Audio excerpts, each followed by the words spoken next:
kokori ke u whatolo atu pa mo ngahi tala whatap ko dobe ku lava ke ngawe aki pa me I heni ka lava ke ata mo e whainga maari e ko ni ke whakahoko atu ai ha mo polokalama ko ia ko e tufunga whanua alo au ai a go heni pe mo palofesa te ta se si ola ftani ke ma whakahoko ate tau polokalama ko ia ki he wikini neongo ko e ki ngahi wike koni ku tau situ al mea ina kai ke lava whakahoko atu ai polokalama ka o ku whawhiawhia whainga maari e koni I ahoni ai lava ke whainga maari ai palofesa ke ma whahoko atu e tau polokalama ko ia ki he wikini.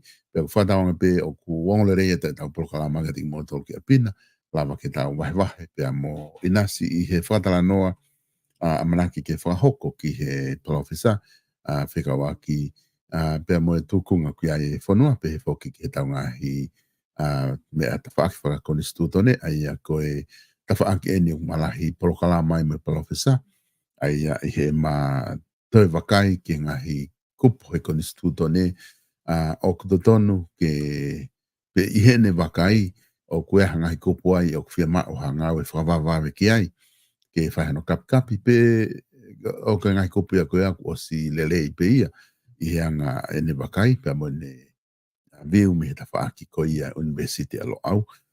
Ka ke I he tōkunga ko ia, ko whataonga pe o ku ongo le rea te pe polokala marketing mo tolu ki apina, lama ke tau inasi mo tau wahe I he polokala mai ahoni.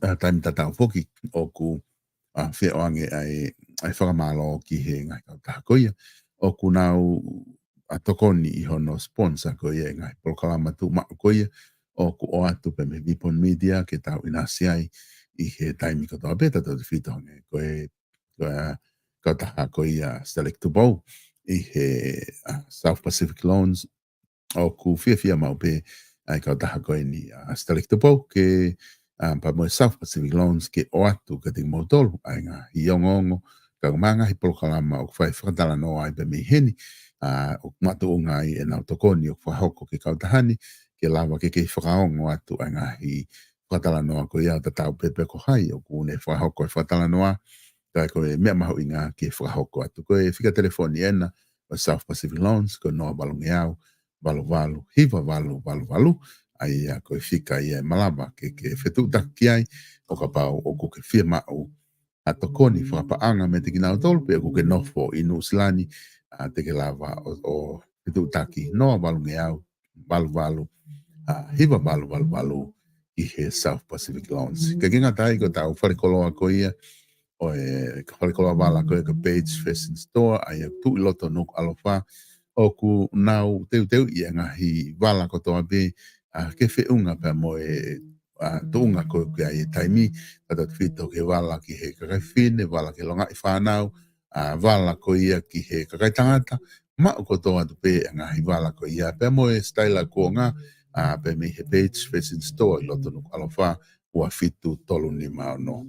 Kage I he tuu ko ia I he hoani ko tui pe ku I he ko ene ku lawa pe ke mahalo ko o silotoni ai palofesa ke lawa ke whai ke ai whakatala noa I he hoani ka I he whainga maari ko ni ko loto ke utaitali le rei ai palofesa ke polokalama I ahoni tatali rei ko e palofesa ko inga ko e whainga maari ahoni ko ilo I be na ke ki I tengetangi ko pea ko tui na ke ki recover I he wike ko ni na ke lawa ai polokalama ko whaampe o ku lawa ke recover he tainim ke lawa ke whakahoko ake ta polokalama ko e ahoni ka ku tatali rei ko I he polokalama ni whewheha ke palofesa pa whewheha ke ngā we pa me university o lo au.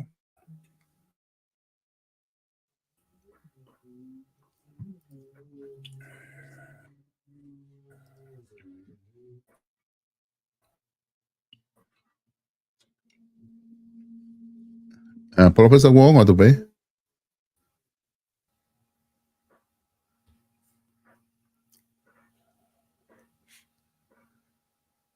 Taftan? O Wong atu pe pe kai?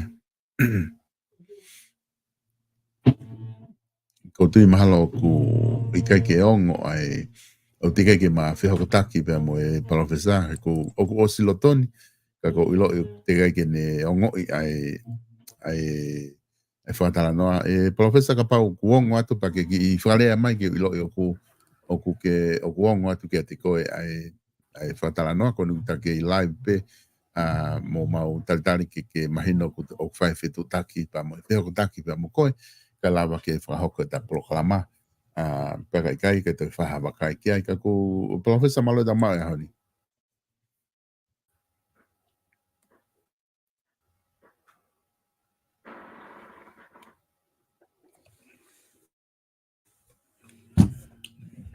Professor Guang atu?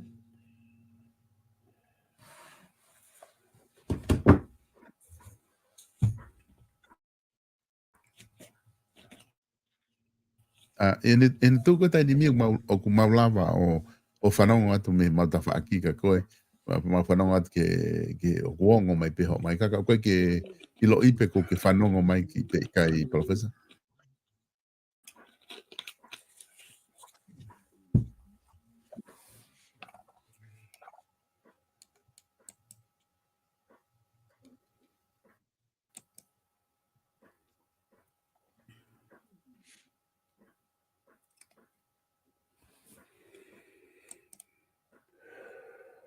Na whtane ku o kuongo atu ka te koe pe kai.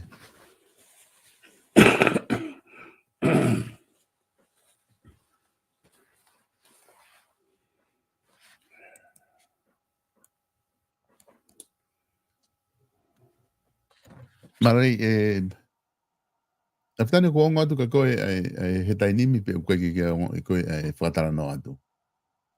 Ni ko ngo ya tu uhol mo malo. Koe.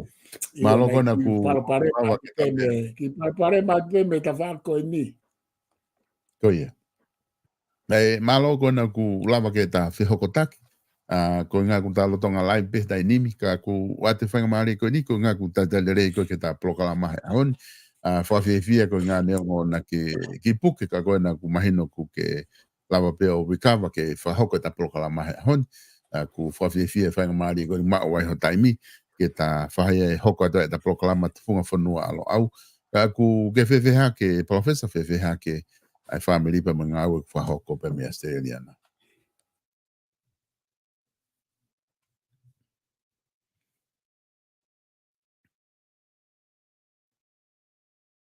Lo tu pe mo ako ka e hoko atu e ta proklama pe o ko sai pe mo mo lusiane pe mo family me heni pe mo fai fatongia lo au e fai pe ki whakautua ka koe ni ku te to e malo he mai pe o whoki mai ke ka mata hoko atu e ngā he whatongia lo au pe ke tau proklama koe ni ka ko wha malo atu ke i tatake e tau proklama koe ni pe a ko malo hi pe tau whawhetai ko toa pe i e tau au sia a e whainga maari koe ni malo ka whawhoke atu.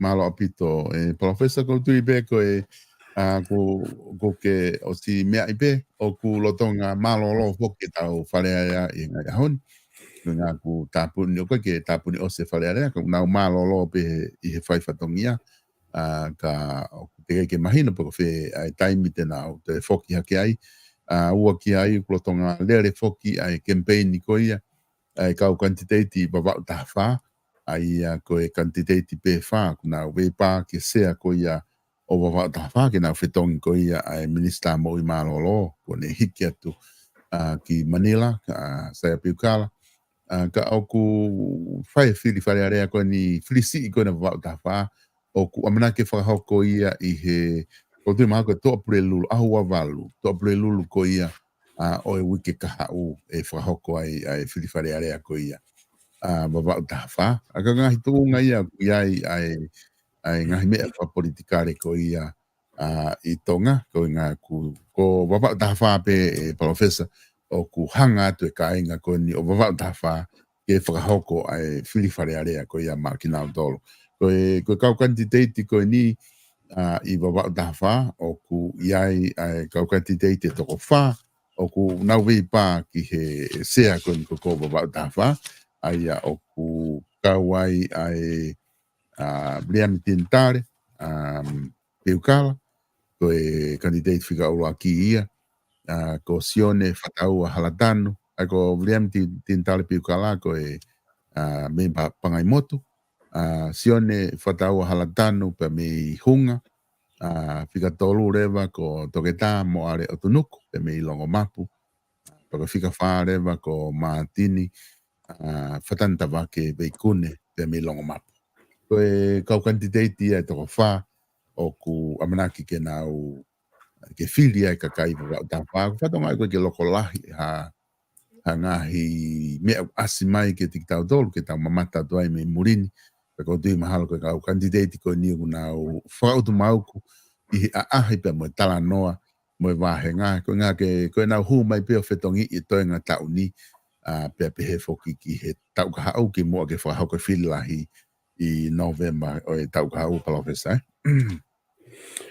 Ia, koe o kuasi mai pe koe ke whoko ilo i le lei e kau kantiteiti e ue wawau ka ku asi mai pe koe kau tama le lei hange koe ngo tama kona me longo mapu, koe tahai koe toke tā, koe ke mau le lei ke toke tā koe mono puitu a mo e mono umalae.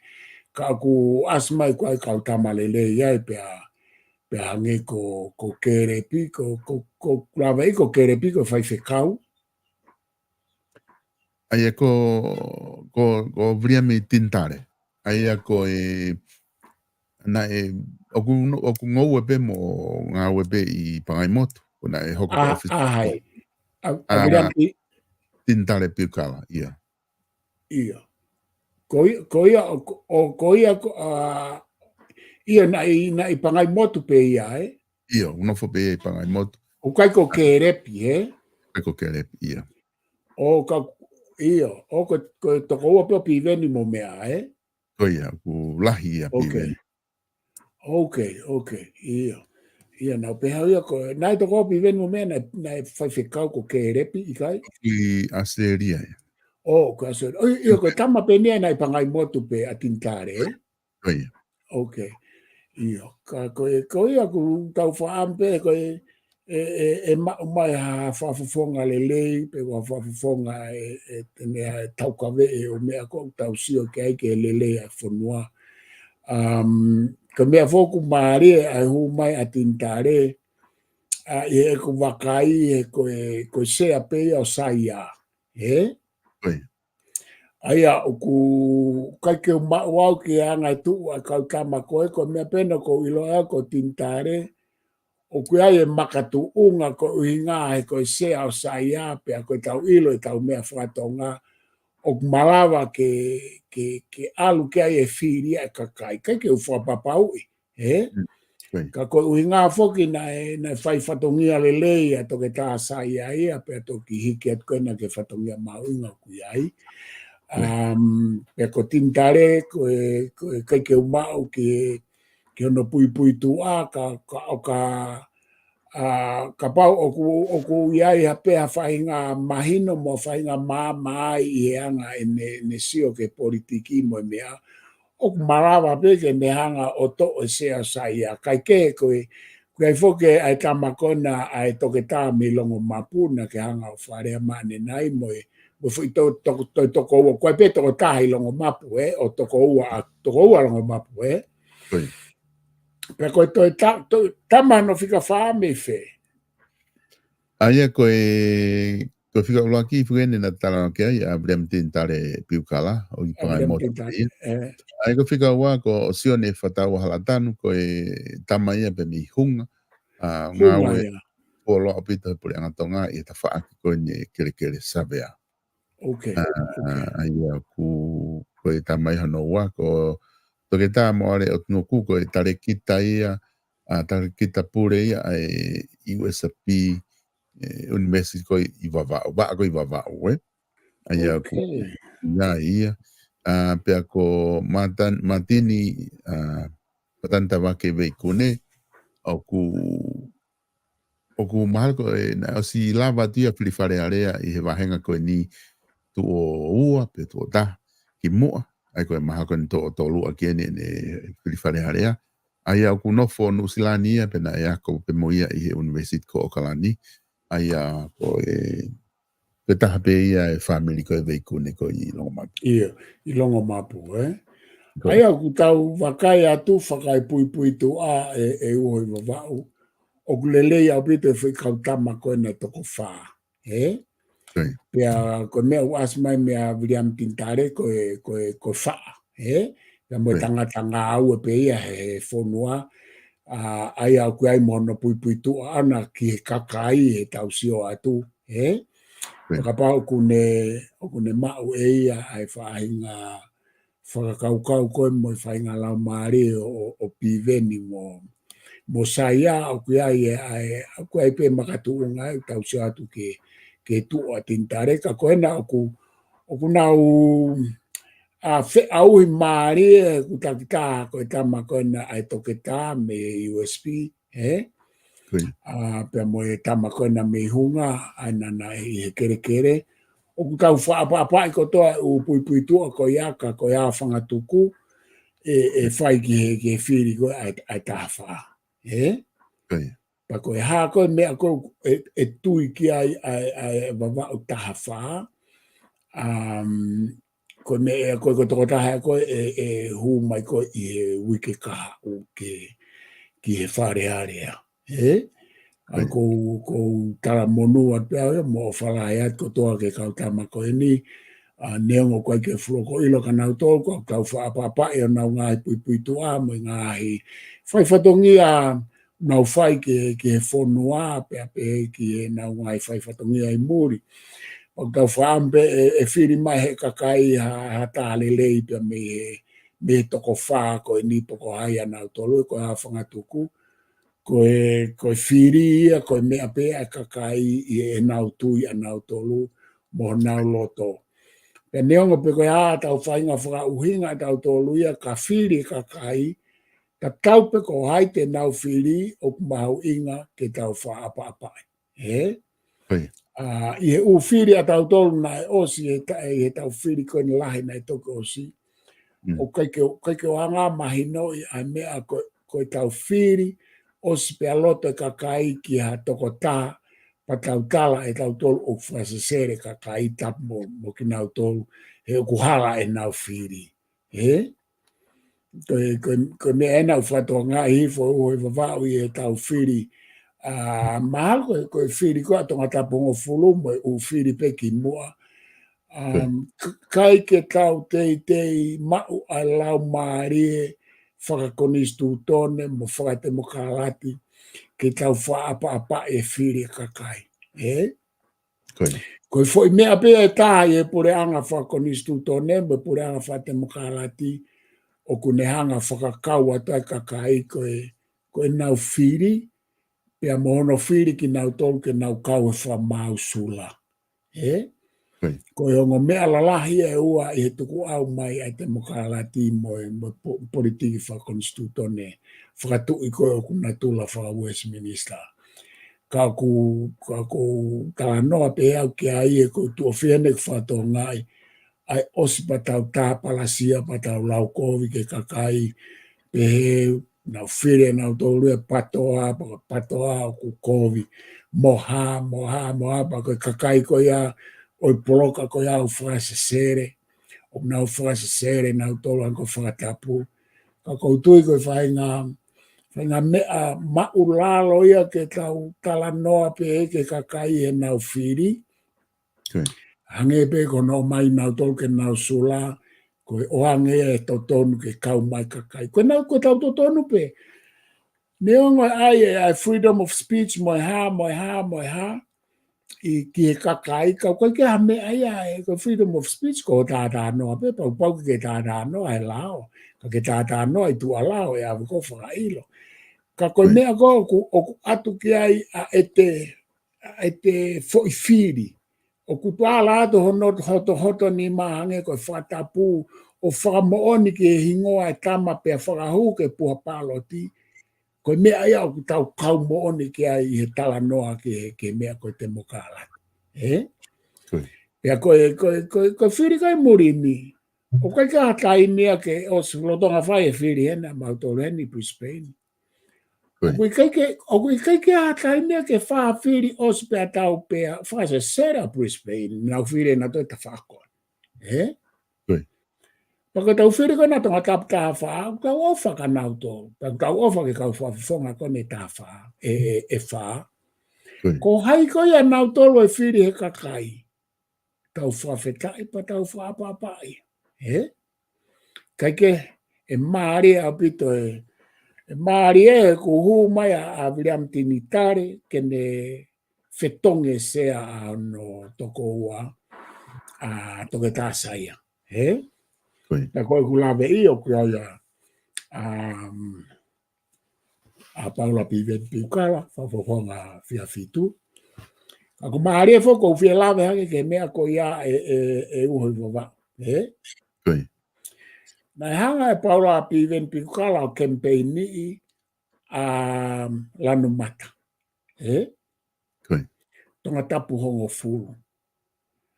Aia, na campaign ni e Paula Piven Piukala ia i e tonga tapu fitu pe na ane lava huu ki wharearea. Na hanga o campaign ni a lanu mata, mi tonga tapu hongo fulu, pe na lava lanu mata o huu mai. Ko ka noa pe e kusio ke alo e afo koe ai ngā uwhaka campaign ko a Paula Piven ni o ko mare e pe hui a i anga e kusio tau taina. Pa koe ni o te haa Paula Piven ni mo lanu mata, ke na hanga o campaign ni a William Tinitare. He? Tatau pe po ko toko a Piven ni pe kai ko toko a Piven ka ko na hanga campaign ni whaka i uhinga ko patoa, ko kaupoupo patoa, pa ko saspo iwa na wa. Ko mea ko maari e ia ai. Ai whaiwhaiange pe a hua William Tinitare. He? Ko anga pe ka noa. E maari e pita ka hua William Tinitare, aia ko fo i toko tolu e ko campaign ni e Paula Piven ke huki. Aia tau pehepe ko foi toko tolu a Paula Piven i wharearea ka hua William Tinitare.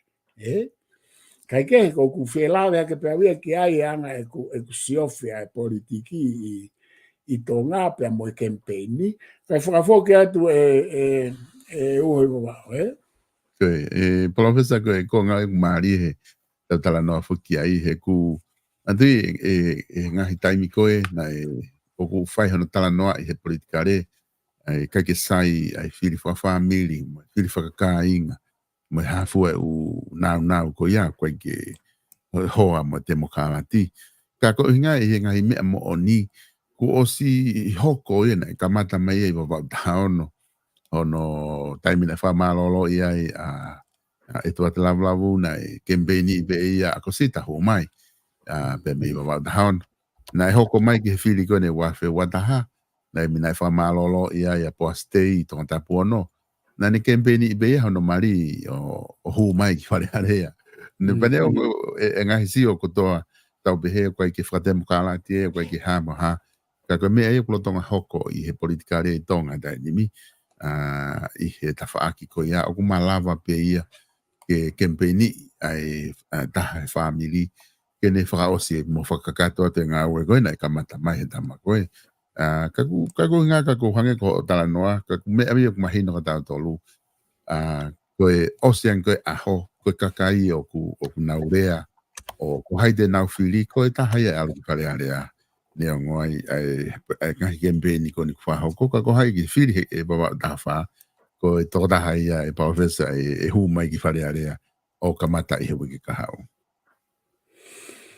Ia o ku kataki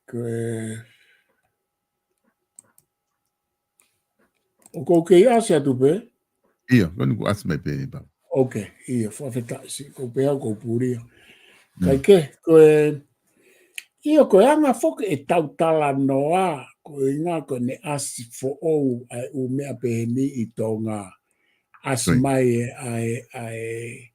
ai waifi o hu mai ke whetonge hu se pāniti. Hange koe ngai whātātā koe na kuke ushanga o mai. He? Ka ku hu mai eni a William Tinitare koe whaamuke ne whetongi ai sea no toko ua ko Saia Piukala. He? Koe. Pea Pe neonga pe ko hange ku tau pe o ko ame ku family e o mea. Ka ko mea ia o ku hoko pe e mamani e uhi wawao. Koe o mea ko o se ko lahi e u fonua ko ala ke mare o fetongi mai a hu mai a Palestini. Maka tu unga pe i hea whanga tuku, maka tu unga pe ka loto e kakai ke nau whiri. Neongo pe koe toko ua, pe koe toko ua, pe koe tofefine, tonga ane, pe koe waifi, huse paniti. Te tau tānoa ta toke foi mea ka oe whamiri. Ka ke manatu i foke mea koe ni. O ku ke mea e koe amo o hanga whakahu ha o mari ke huo ngā ue he pure a ngā ko ui ngā ko ho iai. Ko mea e koe ni, ko aluatu ho mari o campaigni on your behalf, ko ngā ke tu ako, to ko homo campaign lo ua.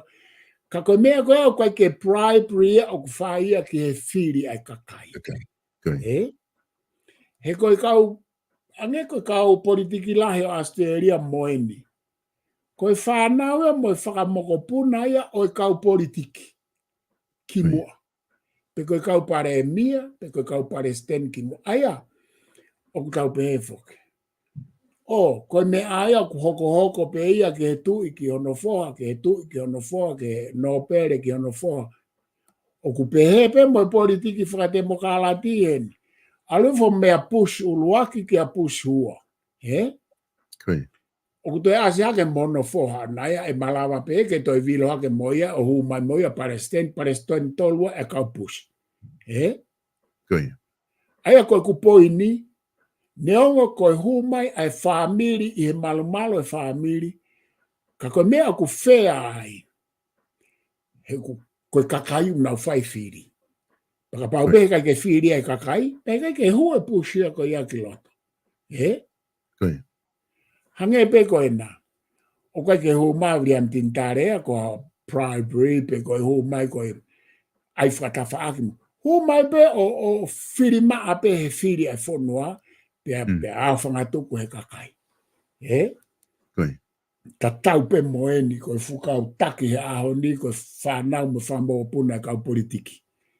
He kumei hau pe kau politiki ia o nau alu pe nau tolu ai, ta tau pe mo e tau ume a tau toka ko ngā whok malanga ia pe.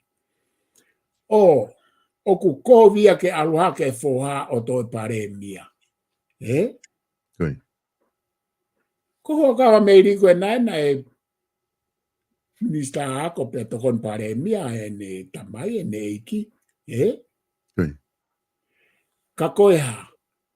Ko ngana e whiria ho ka meiri koe koe na me kakai. Ko ne iki anana e hu mai e taimina kei whiria he tui. Ka koe angai e te pakotonga koe ki whanua sisi.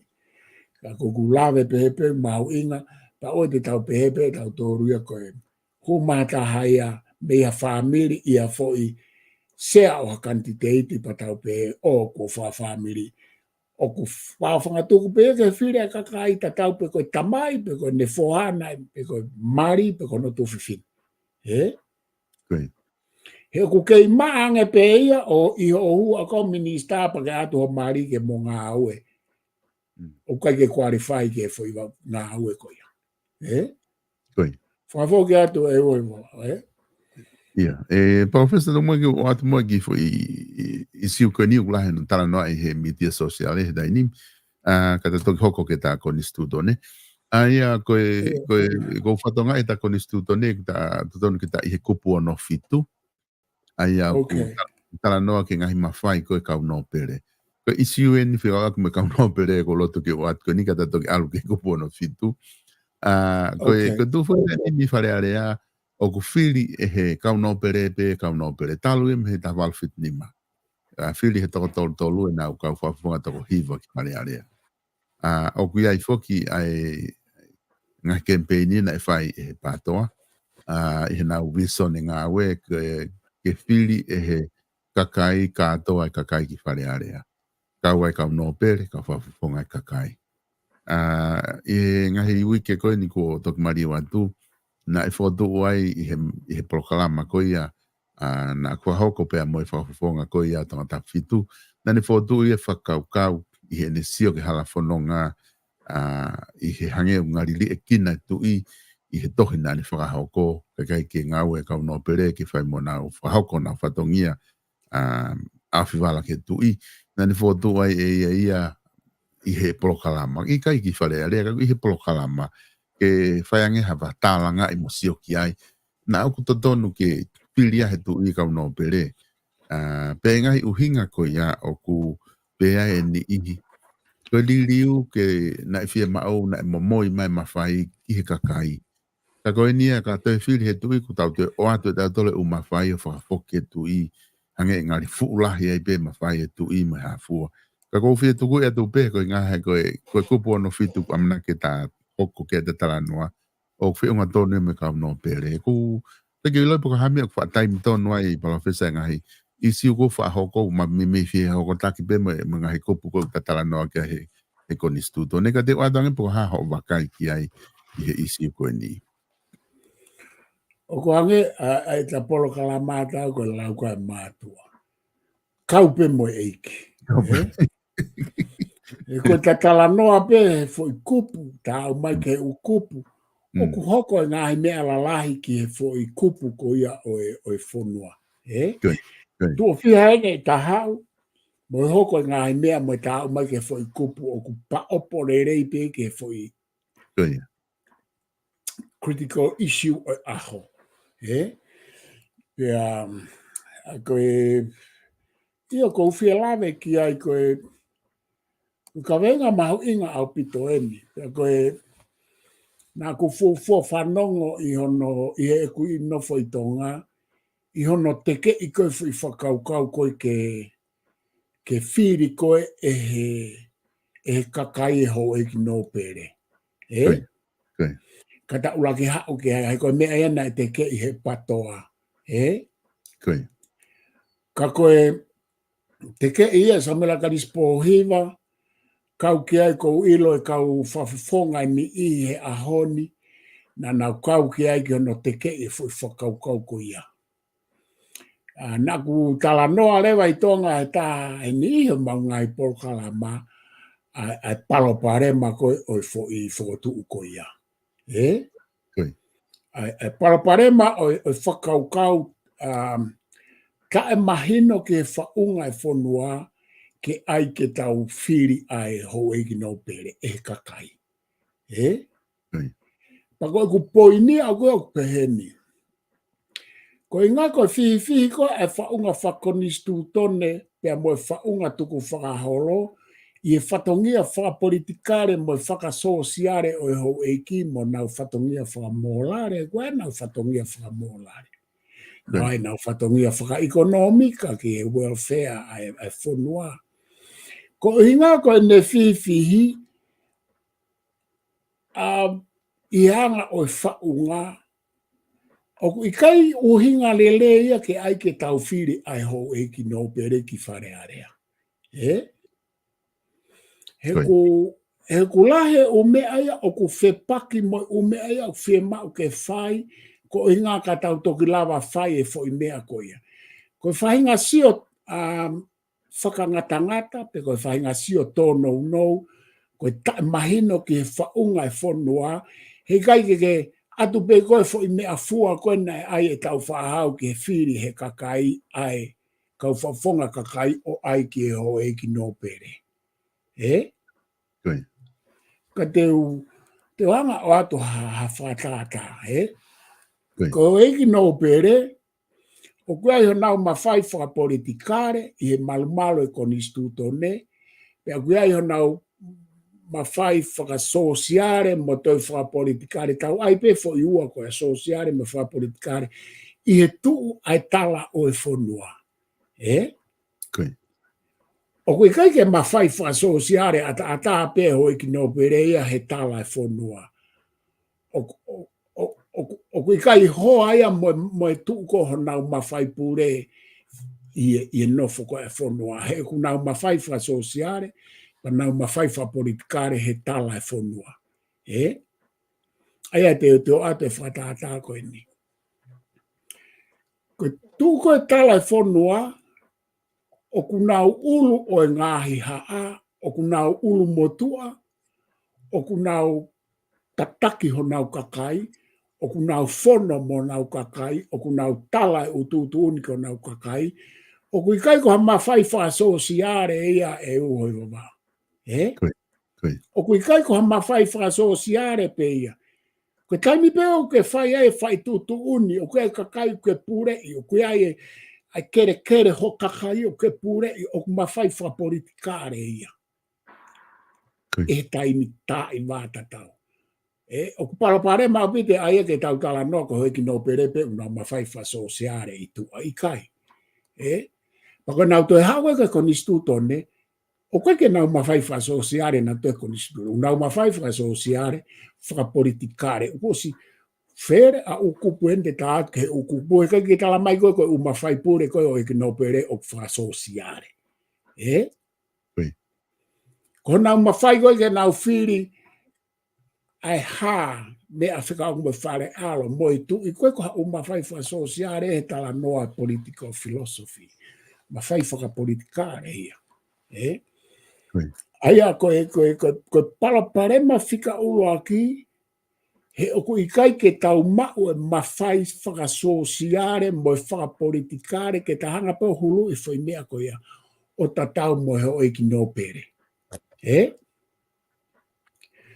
Koe hare vai uhinga ke aloatu ke whiri ho o iki no pere o i kai ke mo mau ai mawhai whasosiare mo mawhai whapolitikare ai koe ko o mai he konistu tone.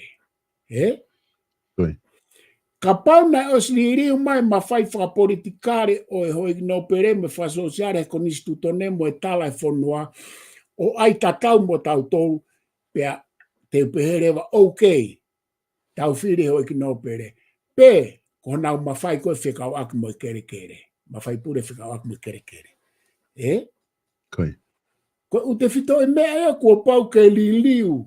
Pau ke to e nau mawhai pure nau tolu me he kere kere. Pau ke to e nau mawhai whapolitikare me whasosiare. Ko uhinga ka tau lawa a whiri ki nau tolu ka tau ihere volo tatau. Pakapau reo ka ke tau ihere volo tatau e tala e whonua mo e tala e konistu toni. Koe ha ho to tonu ke ha o whiri o mo ihere volo ke. Whiri e koe ho tatau. He koe tala noa ia koe ke he te mokalati ko e tau whiri ho tau tatau. Pea koe hai uhinga o kupe he ai. Koe uhinga he koe constitutional monarchy ki tau tolu koe koe full republica. Koe constitutional monarchy o ko awhia monofo e tu i tonga. O koe ke haka ko vana se niare a ngeko a steria ni mo Nuusila mo Kanata. He kutau o atu maupe umea koe a nusi whakata. Koe na ko Nuusila na constitutional monarchy ko vana se niare a Nuusila, ko vana se niare Kanata mo ngai whanua Commonwealth ke. Oku ke heia me kaini oku iai e tu i hange ko Britania mo tonga ko tala noa ke heia ke mawhai o monarch, na ta tala noa ke heia no prerogative powers, i ai monarch pe mo kalauni. Ka koku atu pe ai whatata, kai ke aha aku sato aku ia i ha uhinga ai whaka lo sika, whaka filosofia, whaka sainis, whaka wawanga ke tau ai ke tau whiri. Koe whahinga whakatu whakakaukau koe ai pe ke kempeini ke huki whare area. O kui kai ke ano makatu unga anaya ke ai ke tau whiri ho e ki no pere, he kua pau ke li liwa whukonistu tōne mo e tala e whonua ka tau lawa whiri nau tō. Ko whahinga whakatu ia tau teke mai tau tōlu e sari o teo tuku mua ka ave ho siki mui ango whatapu. O ku tō tonu au pito ke tuku ko mea ko sia ke whainga whakatu pehe ko ai pike campaign ia ke kwa ke ano makatu unga anaya. Tala mai anga e hataha ko hai te ne lawa whai e fo i mea. Ko hai te ne lawa ai ho e ki nau perei whare area, ko nau tolu o ku nau whakapalanisia whare area ke nau pehe mai ke mou whiri. Ai a koe tau tānoa tau tolu ke fo i tae malawa. Kau hau ke poi ni koe taha. Aina na fotu e paula piven piukala. Ke whakafoki, ke whakafoki nei kai whuke pe hea no fotu tu e tau whao. Ke aige whire he tu e hoi ki nope. Kaula ki ome mea koe ni. Ko Britania Constitutional Monarchy. O kui kai whire he kakai e hou e ki nopere. Ko uhinga ta tau o ko lawe atu ki ai o uhinga ai hono kai ke whiri he kakai e hoi ki nopere. Ko ai ke nau whiri hoi ki nopere i Britania ke nau whiri whewhe i. O kui ai e u kere ea mo u palasi mo mea hoi ki nopere o nau i fo i re volo ke nau tolu e tu a Britania hange pe ko kau nopere a tau tolu. Kau peku ke whehi ai, peku sa i ai ko fo i siu ke heia. Ko tāno atu ako he mea o koko. I Britania, o kai ke whiri he whare area, ai hoi ki nopere. O kai whiri he kakai ko i ngā he whepakia mo o mea tatau kono ko tāno ati ai. Ke nā ato whiri o pure i nau tolu he hoi ki nopere, ko nā ukerekele na hoi ki nopere, mo nā u kāsol, mo u palasi o kei nofolai kakai. O kai e nā u koloa tuku whahola, nā u tolu ia na e mau he ha. Mau he tau tau mālohe nā u whangakui. Pe e toki ririu pe ia ka mālohi ho whangakui he whangakui ko ia. Ko no molo e historia. Ko hai une whiri hou e ki nopere. Whiri pe e he tu i Sares. King Sares ko ne aoni. O hala atu whoki a whaalpa e taimini o tā anoa ke kuiniko ke ta wanga e tā anoa ke taine kuiniko ko ne o sao. Ko Britania whiri e tu i ai hou e ki nopere. O skoia pa ne toi whiri ki nau tolu ki he upper houses. E tu i. Whiri e tu i katoa hou e ki nopere. Kau atu ki ai mo kau pi sope mo hai uwhie whiri e tu i ke whakawhonu a ke launge au ki he mau ke whaange au pe ni mange au ai upper house, a House of Lords. I advice ai Prime Minister a Britania.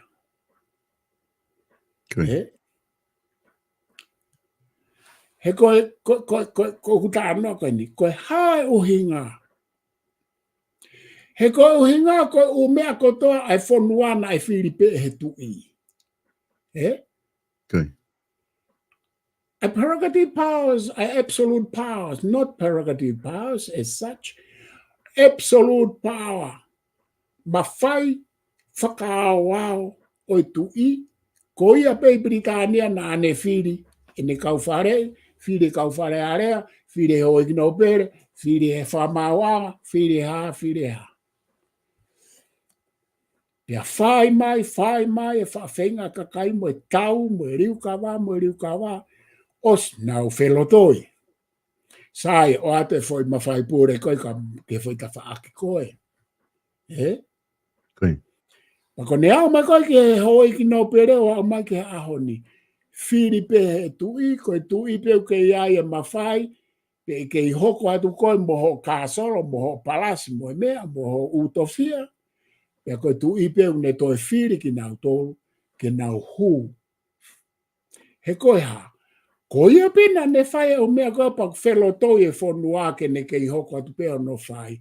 He koe uhi ngai ha, ka mai ke whiri he kakai e tō ke hei hange ko mea kou tāna ke pea, pea e ke e whonua ia. Whiri eike ka hoi ki nau pere, ka mea ke whiri ana tole, prefer pe na tō, whiri pe mau tolo he tui. Pau tō tolo lewe ke tau wako ai. Ko tau hoi ki nau pere koe tau tolo e ao ni, o ki ai ka hoi ki nau pere o ku nau puke ho nau whatongia tupua, ko e nau hanga malu e tui, e nau malu e kakai. Nau malu e tui, ko whatongia hoi ki nau pere. Nau malu e tui e tala e whanua pa nau malu e kakai, e koe ulu nau tolo e kakai. tau hau ke kon instituto ne, ko nau tolu, o nau whafofonga e tu ipa nau whafofonga i ai kakai mea nau ngā i tofia i e whare area. Ka koe ni iho he ku nau pere o e aho ni, o ki kaito e whae nau tōre nau whatongia ko ia. Uhinga ia mea mai koe e tahire kui ni, kui nanas pau. Mea mai pēna nasia ke fu mea o kau ilo le rei, ho ik nau pere ni ihi. Koe nau mea e o kwhai. Pea unau hu nau toki whare area, koe ke nau tō tokanga me nau tō rea ke kau ho ik nau pere na nau whiri nau tō me kau ho ik nau pere, ai toi ngā kau ho ik nau pere. O ku tae māo a vive ho ik nau pere e he ahoni. O ku tae māo. He koe whai mea koe nei toki hoko, i whetō kake e whatatoko ni mo tu i mo kapineti, pea mo e paremia. Nau toki o nau toki, ni o to tap mea koe nei to ton koe ke nau lak whai. Ka puni e ngutu, whaapapa e tu i, o ai ke tuku mai nau o mea mo ha ke nau tau ngutu mo mea. Ko inga ka ke nau lawa na tole tu i, pa ko tu i ko tau loto ke ia e prerogative powers. E to ton ke nau whakalongolongo, ka puni ka atoa, ula ki o ke tu i, e to ki o mai. Ka na o mai na tolo laku mai e longo a mo e veve, mo nge singa mo e pupu ke kovi ia e fonua mo mamani lau atoa mamani e ke tu i. Ka koe kapineti ko iau ia ho i no pere toko tolu ai. Ko whaapapa ka nau tō. Koe mea kana tō tōn ke nau whai i he malu e tala e whanua me ko instituto ne koe nau mawahe ki tua me kapineti koe nā. Kapineti o kune whakawhehu ia e mawhai e tu i, he malu e monak, malu e kalauni, na e tō tonu ke nau mawahe ki tua, ka erewa ke se tolo e fo i mea koe nā. Ka koe sipinga koe i he ne asipe he mai kau no pere. O se au pito e tau whalala. O se whalala koe me kau no pere. E kai ke nau ilo mea koe ke nau tuua he constitutional monarchy. Nā ka nau tolu e tu he kapineti koe ai whakatemokalati kai tu koe constitutional monarchy. Kike uila ke uhinga nau tolu. Talatu pau e ku uhinga. Ka pau rewa ku pehe ho e ki no pere. Koe whiri e ho e ki no pere. Pe ku mo vete ho ki no pere mo nau fai de riha ni koe ho ki no pere nau fa of kau ho nau fatongia tupua tau he nau fatongia konisi ka ku ia ho ki no pere nau fa mo ve holo i funga o konstituto ne mo tala e fonua pa to ton le ke tau whakau le ke fo tu ko para piveni ko me ko ku asma ka tiau ai ho e ki no pere au toko tolu koe, lau e pare mia me toko in pare mia ki he tamatui, na unof pena tole kapineti. Ka pau ku hau e ai tu ungai ho e ki no pere ki ai. O ko upou au ke whiri he tu ia ai ho e ki no pere. Hange pe ko no whiri he tahine kuini, he ko hau toi lau ati Britania ke whiri he tahine kuini. Ai pare mia pe ko fare i pe foke fata toko nia ke tu i ka pau te me whiri.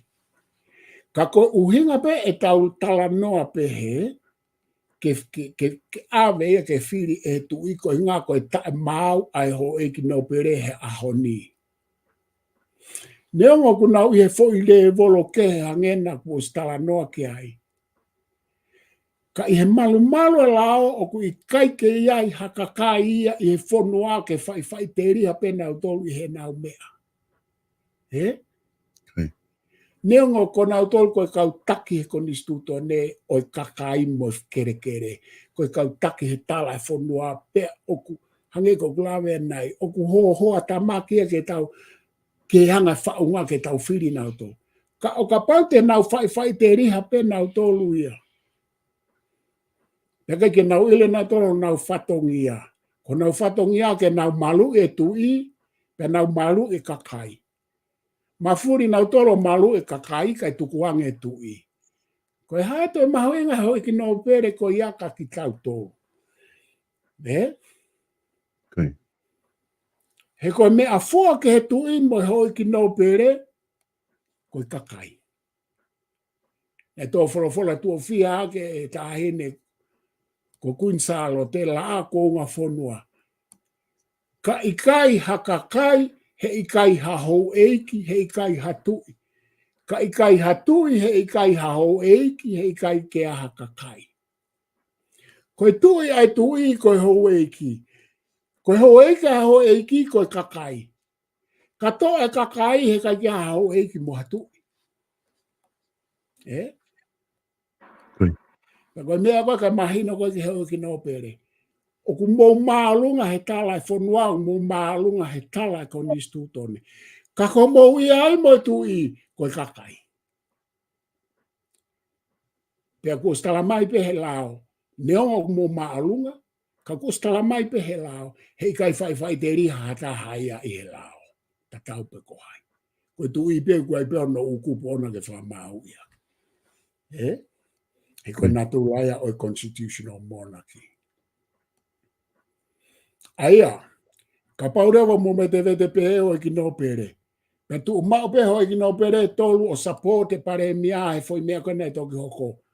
Panau pou mai lau a pare mia pea mo e tokon pare mia ke he mea fio i papiriki. Koe ke te aha mahuinga o ki no pere ka tau tolu ke nau whiri e nau tolu. Koe tau whaapai ho ki no pere ka pau te nau to e tui koe au nau malu i nau malu e kakai whikaua. Whikaua ke tui whikaua. Ko ne malu e tui o ku malu ai me kakai. Ka ko hanga malu e kakai, ka tae malu e tui pa e tae malu ai me whonua. Nani. Aia koe bloloto au pito e mea koe tau tānoa ki ai. Pea kua taimi ke whiri e tui ai ho e ki no pere. Na tau pe mono whiri he kui ni ai ho e ki no pere o Britania. Ko inga kai mau a e tau mea. Pea whenga rewa o ki no pere ke o te nau te whai te riha. Pea nau whenga ke nau o ki tonga whaha nau whatongia. Tukua te nau tofia mo nau ka kai ai no whamuri nau tō hange koe tā hine e tā hine kuini. Hange koe mea e tā hine kuini. Kai ke uhinga ka te auia no whamuri a hoi ki no pere. Tuku kehe ka pao ku nau paraparema. Ai ka hoi ki no pere ko whaapapa ke ai ko ngā koe mea whaka health. O koe ke nau lava ke na tauhi nau tori tonga pa ku tau. Ka koe ke mahuinga maaria ka te auia hoi ki no pere. O ku nau maalohi ke nau o nofo i tonga mo nau kakai. Tuku atu ho nau kere mo nau kakai ka nau nofo muri nau tō. Koe hai whahinga hoi ki no pere koe. Nani. Koe uhinga whaki wai o mea e whakangata ke tui ke hoi ki no pere. Ka koe ne o mai pe a hoi ki no pere ke whiri he tui koe nau pihe warrior. Koe. He koe hao whangatuku o ku tau ke i maluanga pe tau tolu i he tui. He koe tui o koe ai ene kupenga ana he society mo historia. O kai koe tui koe sino peta. Koe hao e pare mia mo minista, koe hao pe mo nau ki kolo nau tolu mo nau poloka. Koe hao e tui, o ku toko taha no sino, ka ku lau milion.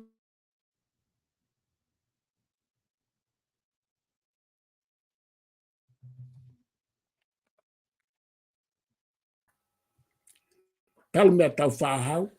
Mo hanga he lai me tui koe nio no wha ko ni stuto nea whenga ke malu i ki tau tō.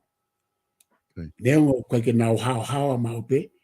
Pea koe mea mahapinga e koe te tau fall ki ai. Te tau tō ange o malu ange he tui ha tau tō e malu i ha taha. Otu pare mia koe mo otu minister a koe. Olo nau nau mai nau tōlua, nau whakatupu paanga nau tōlua, nau milionea nau tōlua he minister mo pare mia. Koe kia ha mea ai mao ai tui. Koe kalate mea koe ni whaos e ue wau kai whakafoki atu. Ilo e whakawhetongi ko a Piritania ko mo tu i. He fo kuonga ko toa pe historia. Na e to he parlament mo kakai e mea kanau o atu e mea ke whakawhetongi. Compensation. Nau to e mawhai pure taha, o atu e mea e taha ke whetongi a ke tui. He koe u mea katoa e tui na ko stala noa. Koe fo i mahina koe whakamona ki koe u mea katoa tau tolu ai tui ka nanehanga o tuku mai. Ia tau whelotoi pe ko hatau tau. Ke loa tonga. Ia fo i riri koe wafe hongo furu. Nau tepe atu pe mo e hala ata ake whakawhetongi ake mawhai pure tui. Pea nau toki kaikaila ko tau moa democratic ko tau taina moeha. Hala ata hangi koe lau tepe mo e hala ata ke o mai e fu mawhai pure e tui kai ke oanga hane mea. Hala ata foi mea na whakawhetongi ka tupou nima. Ko ia ngai mea e mamani, ko ia mea ko free ride, ko ia mea ko free kau. He ko mawhai pure ko tui na e kau. Na o atu whaka kei na utopo e ano whakarea ke na whakawhetongi me mawhai pure tui. Ai ko na e tau i. O mai he tui o no mawhai pure, ki konga si kona na o mai na nau pehe ko o si ai fume, ai fui mauhala. Kai ke nau oange hanau tōria ha mea ma ai tui. Koe ha mea aho ni e uhe wawao. Nau mere o mea kau minista ma kau pare mia he mawhai pure ko na o mai. Kisio ke ai. Kau kuwhewe tui. Hala tāke ke ha mea alu ke tui ka atoa u mea koe na koe ne wahe anga maheni pe a. Koe ne ukolo atu whahalo pe koe na e wahe kai tau whahau ko ia peu ke atu. Te kai ke to o atu e ha pure anga pe koe liliu na e whai ha compensation ke whakawhetongi a ke mawhai pure na mahe tui. Ilonga i koe tūkunga ata mai koe o kau kake aho ko ia mo aho ni. Koe kai ke nau mahino e mea koe a historia. He kai ke tepi mola tu pe mo hala ata ake mai aka mawhai pure ka koe isa ka kūpau ke whai e whakawhetongi. E koe mawhai pure ko ia o ku lau miliona hano mahu i ngā peana e tau i. E te ke lawa peo heka he sea ko ia o ka pau kua ha paangalai lau miliona na ka pau na ke whai hariu ka wāringi toto. Ko ngā he fui tae mahino whakabouri a koe o kei toka ringo e whunua kalu me he tau hao me liliu koe. Ka whakafo kia tu oi wā kata. Pāwesa koe konga whugia o ku mawhana e whamatala ko ku ke whahoko. O ku whai whoki hono tālanga i he ngai tālanga koe ni ku whahoko. Ai mana wasi i hana whakawhoki pe hana te tāna ki atu hanga i mawhai ki he mona ki SUV. Ke tokua koe ngai mawhai koe a i he historia au ku whakatupunga i hana dictatorship. Ana pure whakawa. Ka ku kai ke uwhatoko ngā iau palofesa o ku whai tālanga ke whakamahino koe constitutional monarchy e tau monarchy. O ku kai koe monarchy pe. Ka ku hange tālanga i pe ia koe mawhai e alo dictatorship.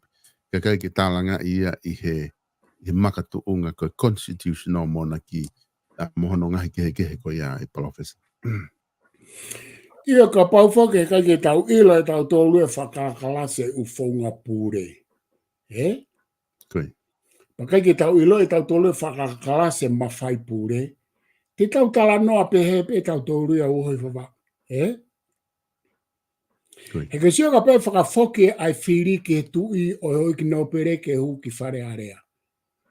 O ku kei tō loto peia i he mawhai whakalewerewa mo mawhai e tu i ko hai o ku ne whiri mai ho e ki nopere. Ko hahano ke o i tau tala noa ko ia. Ko hai e ke i he malo peia ko ni stutone. Sai ko i ku whehui. Ko hai o ku ne whiri mai ai ho e ki nopere pa ne hanga tuku ha ho e ki nopere ki tua. Ko i mawhai pure ko ia o ku i he os ko ni stutone pe. O ku tau lau ia ko i mawhai whakatiki tato. I kai, o ku constitutionalize mawhai pure ko ia. O ku tari whakakonistutone. O ku tau peheu whakaawao e whiri he kuini o eki no pereki he House of Lords. I kai, heu kuha. O ku whakakonistutone pea. Ko mawhai pure whakatiki tato, ko whaunga pure ko ia, o ku pure toko taha e tu i, ki he whare area, ki he kabineti, ki he whakatato koni mo e whakamau anga. Ko no whanau nou ia ko e mawhai pure whakatiki tato. Okay. O ku tau ofi ki ai, far from it. Mama au pite tau whaonga, na e mama o pe e tau mea tau whahau. Ia e o mea ia ai. Kana o sanga pe tau whahau o tae mai fo i mapeke oua te tau whakatiki tato. Whanga wake sa mwela agris pohiwa fo i rea koe, pureanga whakatiki tato. Pureanga whakatiki tato fe. Mea tau whahau na o spure toka tahe tu ike whare area. Na o spure toka tahe tu ike whamau anga. Na o spure toka tahe tu ike kabineti. Na o spure toka tahe tu ike whakatatokoni. Na spure toko tahe tu i ki whanua whakaluku fua. Ikai. Te kai ki aha fwoi mea pehe o tau historia. Na i pe ukonga pehe i he ngahe pureanga ki moaka ko moa whoki nai vahe. Tui tonga, tui takalaua, tui kanopolu, mo ngahi haa. Na i kei vahe pe. Na i kai ke pure toko taha pe tui tonga ke mea kotoa pe. Na i umea nai whaifatongia ke ha takalaua. Kai tau ata inange foi huma tau whahau he umea lai ko whahuma ko ni stutone. Ia koe mea koe ne e ta. Sai, ko whainga ke whamahino. Tiki tato ia. Ka paurewa o kai ke pehe e tau whaunga pure, pe koha whaunga pure. O teke o mai e tiki tato kai o kai ke whiti imi ki ai. Tiki tato pure toko tahe tui he mea kotoa pe. O kai ke separation of powers ai. Kamata be tau separation of powers mehe kamata ko stutone. Nega ke pure toko taha pe tu i he mea kotoa pe. Fa ai mai fa hinga tae mahino ai ko sio hifo talanoa ke patoa whakatiki tato. Whakatiki tato kana e whakatiki tato te ke toki sio ki ho kai ore ka pana e pure toko taha tu i. Ko whakatiki tato. Ko mea ko tokanga ki ai ko ngā unu ko e hou ki no pere, ko whainga pure ko aristocratic rule. Tala noa ke a palato me kau filosofa. Ko aristocracy, ko pure ai hou e kipe i kai ke a hatui. Ko mea ko tokanga ki ai, he kutau ngā unu tau tolu he ta mau ai hou ki no pere, ke nau whaka aristocratic nau tō. O uhinga, nau tala noa pe nau tō, nau sio pe nau tō, ua ko nau tō o kupure, o kai ke nau tō e konsita a ene a fio. Aia koe whai whakaukau ia o kou tokanga ki ai ke tau whakatonu tonu mo tau sio, pe o ku ngā una hoi ki nau pere ke nau pure whaka aristocracy. Whaka no pere. E koe mea ene hau koe karis, koe uhinga koe tala noa palato. Ko aristocracy ko pure ai ho eiki i kai ke hatu ina nau aka hena to tui. O lahere wa uto o ngai hange ko kau hoi ki no pere kana tolu na nofu na tolu lo te kabineti lo tonga ko ya aku lau mai pare mia mo e tongon pare mia ke tui. That's aristocracy whainga whakaukau whaka aristo pure whakahau eikia. Koe ke nau toi konsita nau tole tui. Ka koe whaunga pure koe taha ke tau tokanga ke. O kui wheho iki no pere. O ku nau kei whainga ke constitutional monarchy, nobles and monarch. Pe koe nau whainga ke tau aristocracy. Ke nau hou eiki pe nau tolpe aku os asmere vai he nau uto o ngā aeni koe nai mea maa ke he kuini. Nau lele pe nau tolu he nau fo i re volo. Nau fie ai whakapure hou eiki pe nau tolu ke nau toi konsita nau toi tui. Tau whatongia rewa tau tolu whatongia whakalo au whakaako au ke utalatu ka nau tolu. O ku mau fie pure whakahau eiki, ka o ku ikai koe whanua ani o pure whakahau eiki. Koe whanua ani pure whakatu i, pia kui ai mo ene hau eiki. Ka ko mau sipinga, o ka mata ke asi mai, o mau fie pure whakahau eiki pe mau tau, o ikai ke toia hatu i. Koe whaunga pure taha ke tau tokanga ke, ki hau eiki. He kuna o stala mai nau tolu, o nau leleri pe nau tolu, he nau foi le vola nau tolu. Ko pure koe, ai pure whakatemo kalati, mo temo kalati ka kato, mo kātaki o whama opo opo, o laku kātoa fui whakawewea ko ia ki tua. Ko inga he kai ke hoko ia he whanua, o kai ke no place ona. Tau tala noa, tau tolu ia he mea o mua o ni. Whakapalanisi hau eiki mo e tui, whakapalanisi hau eiki mo e kakai. Tau kānoa tau tole whakapalanisi kakai a nau tolu. Tau tānoa tau tole whakapotu tatau i whanua. Pea tau malu malu he tui mo e ne fukupenga. He ko fu mea iong mo o ni. I e tau constitutional monarchy. Talo e mao hala e whanua ko e hao sa melaki ispohiva, hao a palofesa futa helu, hao a hai mo hai o tala mai ke tau whenga ke tau whakatemo kālati ange. Ke nau tala mai e fo mea mo ni ke tau whaka constitutional monarchy yang ke tau whaka Westminster ange ko fu whaunga whakatuki. Whai tala noa ke moa democratic ange o tala noa i hawheitu republika. Paka bau ka kete o taha ke riu kawa e whanua riu kawa. Koe ke hano kovi ka pai maalohi a taha pa tau alu ke tau oki ai. Koe mea te tau alu ke ai. Ka oe te tau tala noa he fo i mea, he i kai pe hoko ia, pe he i kai pe ia fo i mea pe. Pe ko mui mui ai fuka kai tokora. Ka koe ufonga pure koe ke tau tokanga ki ai. Tokanga ke he republika mo ne mau mau fai e whakaukau whakatemo kālati ke whanua. Tokanga ke whenga e ho eiki mata mata hange ku asmaia ke nau pure whahau eiki pe nau toka i kai ke ahatui. Aristocracy. Tokanga ke pehe o ku pure whakatiki tato, kai ke ahatai e pure whakatiki tato i tonga tau mea tau whahau. Ke whakatontonu mo fo i mauhala ko ia. Ko pure whakatiki tato enu mo lau e historia, ala ke pe kama mo ne fukau kau, ka katoa pe a whamauanga pe ia, pe wharearea pe ia, purei pe ia, wharearea, purei pe ia, kapineti, purei pe ia mea kotoa. Ko whakatiki tātoa. Ka ku whemau ke mahino, pa tau tala noa ake ulea ko ia i hono uhinga totonu, ua ai o whemau.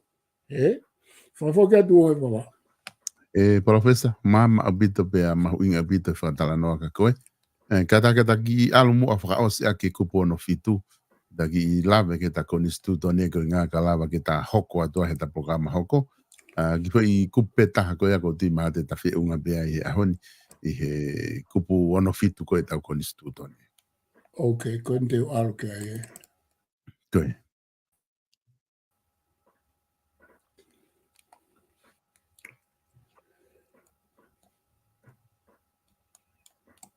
Neke tā mai koe ono fitu, he?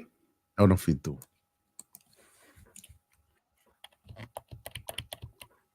Ngahi mawhai o kau no pere. E ngofua ke kau no pere pe o whare area, ke whenea aki pe hikinima, ke ngahi lao o ku kau ke tui, pe koe whare alo, pe koe ngahi hingoa mo ngahi tofia o kau no pere. Pe osi hono lau mo hikinima tu o tolu, honau toko lahi o kau no pere o whare area, e awe ke tui ke ne whinangalo ki ai. Koe. Ngahi mawhai o kau no pere. Ai koe kau ia i he mawhai maho inga o ho eki no pere i he whare area. Koe. Tuke ange ngahi mawhai ke. E ngofua ke kau no pere pe o whare area ke whemea aki pe hiki nima ki a ngahi lao o ku kau ke tui. Koe mea whikaula kia. Koe foi mawhai pure pa koe mawhai lahi au pito ia. Koe. Ko nau tolu bei whare area o nau maa ngofua ke nau hiki nima ia o mea au tālanga i ke tui. Koe. Kei ke kau ai kau whafufonga i kakai. Pe koe whare alo, pe koe ngāhi ngoa me ngāhi tofi au i kau no pere, pe osi hono lau mo hiki nima tu o tolu hono toko lahi, o i kau no pere whare area e ave ke tui ke me whinangalo ki ai. Koe. Toi ki fihi ange hono ai whai konga wha o siia. Koe. Pene ki fihi he ko osi koe nau hiki nima moe ha, pe nau tālangai pe ave ke tui ke whinangalo ki ai. Pe ngata ia ai hange kou tu tau pe koe hae whinangalo e tui. Koe. O ku whe uusi pia whehau ka whaaki ai mawhai pūre. Koe. Ko mea kou o ku fuwhi lahi au pito, he ko kaike uhinga a e nau malawa e nau tolke nau tālanga i mo nau hiki ni māpea nau wāwhanga tuku ai. Koe. He koe ha. E ke i awhanga tuku pe he tui. Ko mea mahu inga koe ke tau mana tu i mau pe i he whanua ko tonga o tau iai pe o tau iai pe kai ka o tau kau ki ai. Ko mawhai pure tu i o ku hange ko no la lava koe whare tonga o ku ulaki la lava ai fo i humu. Koe. Koe humu, koe fo i otu ka veinga, pe ko hono whare a koe mata i ika. Koe humu, koe fo i kupesi ika. Koe. Ko hono la lava maupe, ai whare e tui tonga, he koe ne kupesi e humu. O ku la lava e fo i humu, fo i mata i ka ke ne hanga o hai, kai toki whanau i me iai ai ngāhi toenga e la lava e whare. Koe fo i humu e, kone la lava pe whare tui to ngā wheitu. Koe haa monga koe fo i humu na i olunga ai.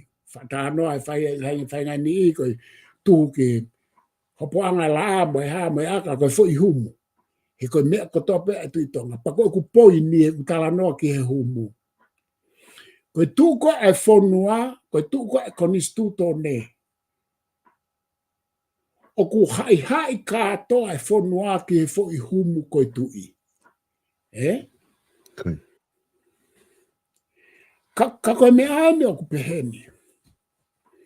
Ka pau te tau whakakau loloto ki ai. Ki e natula e fo i humu, ma natula e tui, he oku hau kawha mai ki ai, ai fo i lalawa kātoa i he fu whare, koe fo i humu o ku ne puke. Hanga koe ku tala noa, koe tui, koe no fuku penga, o ku waa lau piriona lau miriona. Koe. Tuku kehe ka pau kuanga kowe tu iepa ne ngai kovi tau tō koe tala noa kehe. Ka koe uhi ngā ku tau i he malu e konistu tō nembo e tu i, pēk tō tonu lewa, o te tau whai taki tau tōlu ia.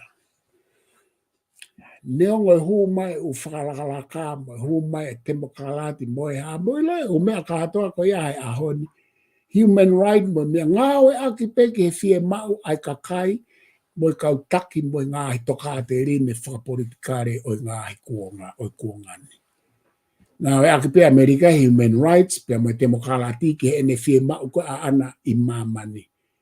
Peka ufonua pe kou ne pe he ai o kai ke mahu ingai ka nau tolu, pe nau like nau tole human rights and mo temokalati, hange ko mea kou whai isi i Palestine e Israel. Ko Israel mo Amerika o nau whai whapaperiane ko ia. Ka koe whehu i. Ko hame koe ke tauhi ai Amerika ai temokalati mo human rights i Palestine.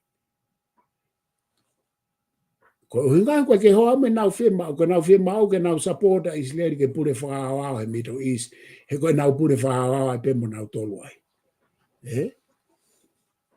Ka kuton ke tau hanga mahinoi o kua e huma e te makarati mo Human Rights Oksai o kua e ne huma ko me ngā ue a ki pia ngai whanua koi ke o mai ka tau tolu e kuna usio mai ko ke tau lava whakaukau ko ke tau lava wawanga ko tau mea peu whai whai mo mafu whani ka tau hanga o hof kui kui ka ke tau ile tau tau ko tau whaalolo ko fu whani ko iako no tāmate i e tau tolu uinga ko ne whama mawhai a para ofesa e peri hau ofa ofa mai o te ke tari ha fan me ha whanua muri. Pe na ea o peke ne pekia para ofesa, ne kai peke ne whia e ke maha fan me muri ke whai haka ne langa ngā ue. Na ne whai ka atoa peo au ke no fusenta i fisi, o kutu o no fusenta kauta moe ate ai, o kai peke ne tari hene mo uipa, kai ke ne tari o au ke ahoni he nau ngā ue, nau ngā ue peo nau ni maa ke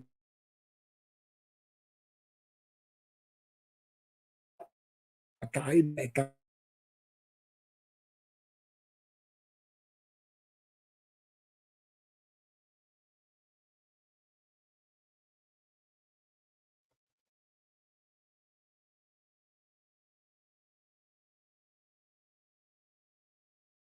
Kau te mahalo ki ai muri. koe na kuongo mai pa.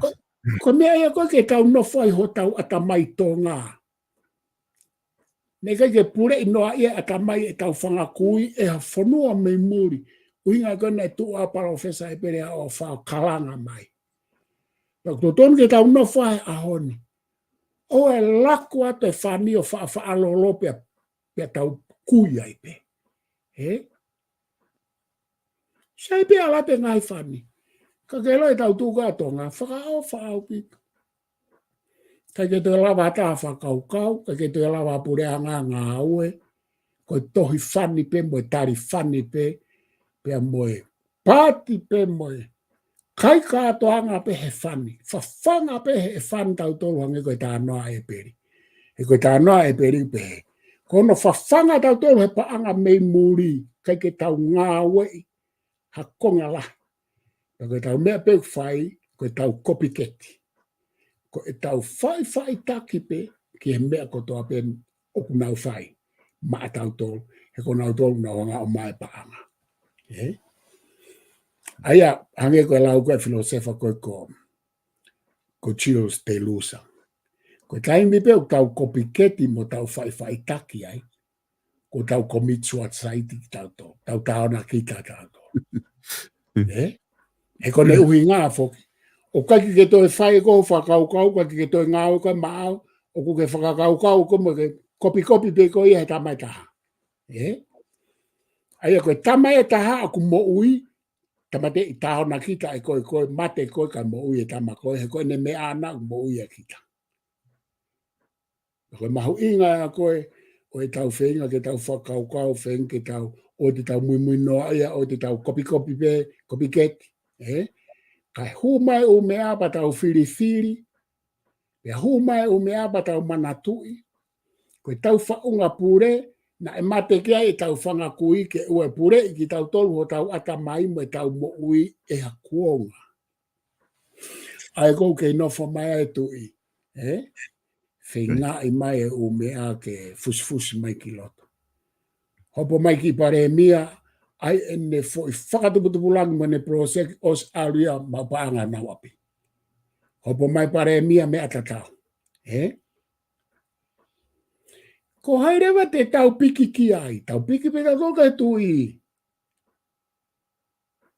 He oku mahino. Te volo tau ilo he whanki te volo kono kuhu mai o. Ano tapare, os nau puri atu. Ko nau mea peu whai e ka huko ke whareare ahe ahoni.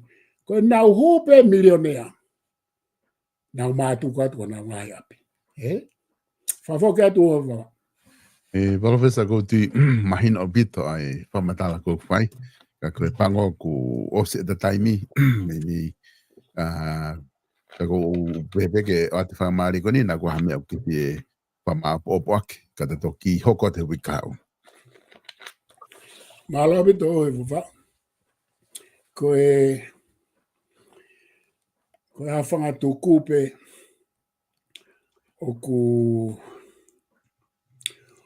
o tau hoha bito o kou hoha. Koe ku hoha kuia ko inga koe u mea ku toka ta e mahino i e whonua. Hange koe u whakaukau koe ni kau whamaa popo a ki pe u mea na tata ano kian. Hange koe mea ko aike whiri e he kakai e hou eiki ki whare area. Koe whahinga ta e mahino o ku toka e whonua pe aku ngawe aki whakapolitikare koe uhi ngā ke lawa whahinga hou ki whare area.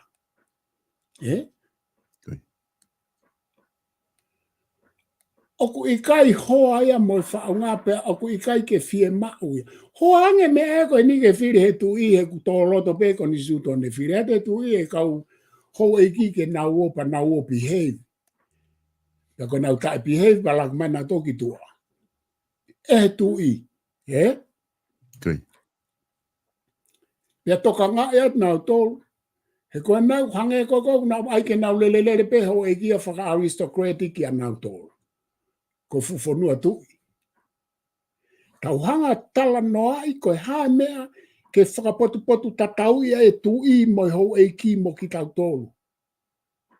Pa neonga e tau tala noa he ure walo e tolu ka aku tau whewha uhi i he u whaunga moi u uhinga kehe kehe. He oku tau lotu whakataha. He oku tau kāinga whakataha. He oku tau haa whakataha. O koe ke peheke nofo tu ia heka pe nofo o eki pa tau nofo. Koe hanga e tau tala noa ki e whaunga. E kui wheo eki u tau nofo mo nau tolo o tau ukolo. O tau whewha ui mo nau tolo e aho kotoa pe. Ka koe wheinga ke tonu ai hanga e tau whakaukau e tau sio ke he mo ui. Pou au pitau ke whire he tu e o ki no pere ku nau tae mau. E koe whaka ilonga kona e tu e ka hoi ki no pere tolu ia pou ke pare mia mo e tokon pare mia kai tuko e tu i. Whepakia mo koni stuto ne whepakia mo e tala e whonua. O ko mamahi ai wai pe koe hae whahinga hoi ki no pere ko ia. Malo mo e tok tu haka tui waka no mo e hoi ki no pere ko ia tala mai ke whakafoki mai me apa na wo ke tu i. Ke toi o atu ke tu i. Sine mea kona tata anoa ke ai e uhewa. Na e ikai ko ha Royal Command, koe Memorandum of Understanding na mai he tu i ko ne ki whakatokanga mai, mo ne tala mai kau kama ko ha meu pehea e kau mea. Hanga atu nau tolo lau ke tu i.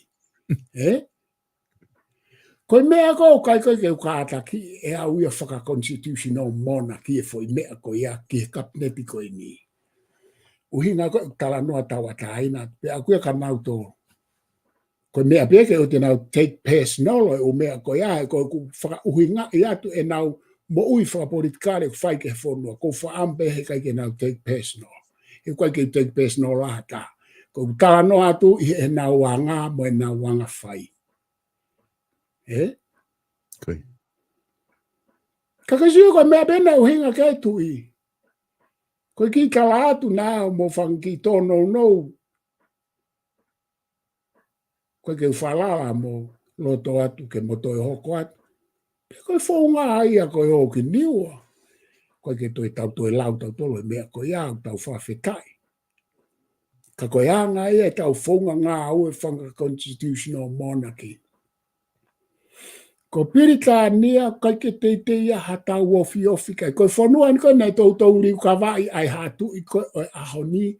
Pea mau mai me ai a Magna Carta na tala noa ki ai. Pea moe Bills of Rights. Na ngāo ea kono whotu ai Republika a Amerika. Mau katoa me pirika nia. Koe umea kana na whotu aki ai Republika a Amerika. Mau ia me karisi pea mo pirika nia. Ka kua pau ke tau mahino e o mea pehe pe tau ilo. Ko utoonga koe na e whai koe ke tu i he nā. O kui kai alau ia he constitutional monarchy a Britania.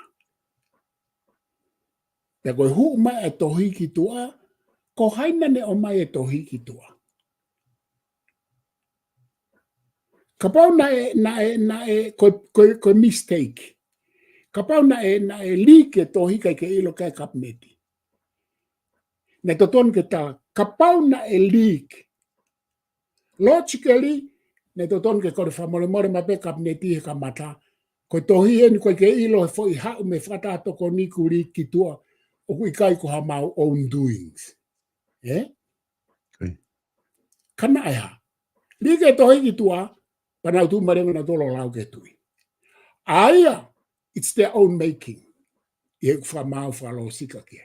He ka pau na kai ko hanau ai na nau whalongolongo. Can make logical sense. Ai tau mea. Eh? Ka kua pau, kone mau ko ai whonua, pia mau e tau constitutional monarchy, he tau whakapotu tataui ai umea pa tau tala noa. Ka pau kuanga kowe tu ia, ti tala noa ke tu i ka pau kune ngahi e tau tolu hange ko ngahi ko na i kau politiki. Eh? Ka koe ke ngahanga e tu ia ngahi ko via ki tau tō. Ko mea peu tau iloi, ko ia ne maa ma whai pure lai taha. Eh? Ka o kai ke me hanga abuse a hano ma whai pure ko ia ake ki tau tō. He oku ngā ue ia under constitutional monarchy. Pako ku tātā noa pehepe ke whakatonu tonu a e tau mao hala, mo e tau tui hala, na e whai e kakai ki mua, ko ai ke whakaure papiri ki ai anga liliu i constitutional monarchy. Eh? Okay. Fo i tae mahino lai. Koe fo i mea koe ane as whai Britania kau whaos kata osi aki ai e uhe wawau kata. Eh? Okay. Os whenga Britania ke repapirika panauhanga tuuse ulo e tui. Pe os koe apa fok mai whaha e tui o tuusi.